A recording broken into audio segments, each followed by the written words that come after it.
এই গল্পটি শোনার পূর্বে কানে হেডফোন গুঁজে নিতে ভুলবেন না। আর গল্পটি শোনার সময় হাসতে হাসতে মারা গেলে আমরা কিন্তু দায়ী নই। রাত 12টার সময় বউ আঙ্গুল দিয়ে বারবার খোঁচাচ্ছে। এই উঠো, উঠো না। হুম, কি হয়েছে? ঘুমোতে দাও তো। ইস, তুমি কি উঠবে নাকি পানি ঢেলে দিব? উঠলাম। এবার বলো। এই, আমার ওয়াশরুম পেয়েছে, চলো আমাকে ওয়াশরুমে নিয়ে চলো। গ্রামীণ বাংলায় কোনো ওয়াশরুম নেই, আছে শুধু পায়খানা। যাবে ওখানে? হুম, ওখানেই যাব। থাক, এখন যেতে হবে না, ঘুমাও, সকালে যেও। ইস, আমার এক্ষুনি যেতে হবে, অনেক চাপ। কোনটা পেয়েছে, ছোট না বড়? দুটোই। দূর বাবা, চলো তো। ঘুম ঘুম চোখ নিয়ে বউকে নিয়ে রওনা হলাম বাথরুমের দিকে।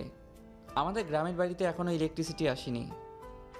অনেক আগে দরখাস্ত দিয়ে রেখেছি, কিন্তু কাজ হবে বলে মনে হচ্ছে না। মনে হয় টাকা খাওয়াতে হবে, কিন্তু বছরে 2-1 দিনের জন্য এসে এত কিছু কে করে? মোবাইলের ফ্ল্যাশ লাইট অন করে বউকে নিয়ে রওনা হলাম গ্রামীণ বাংলার ঐতিহ্যবাহী পায়খানার দিকে। পায়খানার টিনের দরজা খুলে দিতেই বউ হুড়হুড় করে ঢুকে পড়ল। আরে আরে, সাবধানে যাও, পড়ে যাবে কিন্তু। এই শুনছো, ফ্ল্যাশ লাইটটা দাও তো, ভেতরে অনেক অন্ধকার, আমার খুব ভয় লাগছে। কিভাবে দিব? দরজা খোলো।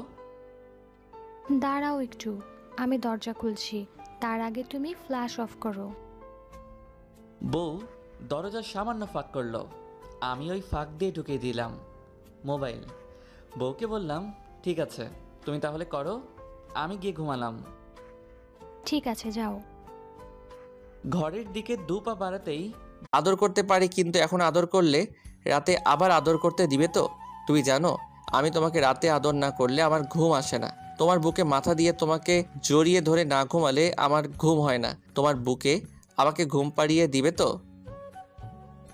তুমি যা চাও সেটাই হবে, তাও প্লিজ আমাকে এখন একটু আদর করো। তুমি জানো আমি তোমার ভালোবাসাটা পাওয়ার জন্য কতটা ব্যাকুল হয়ে আছি। তুমি যা চাও সেটাই দিব। তুমি আমার কাছে আদর চেয়েছো, আমি সেটা দেইনি, তেমনটা কখনো হয়েছে জান?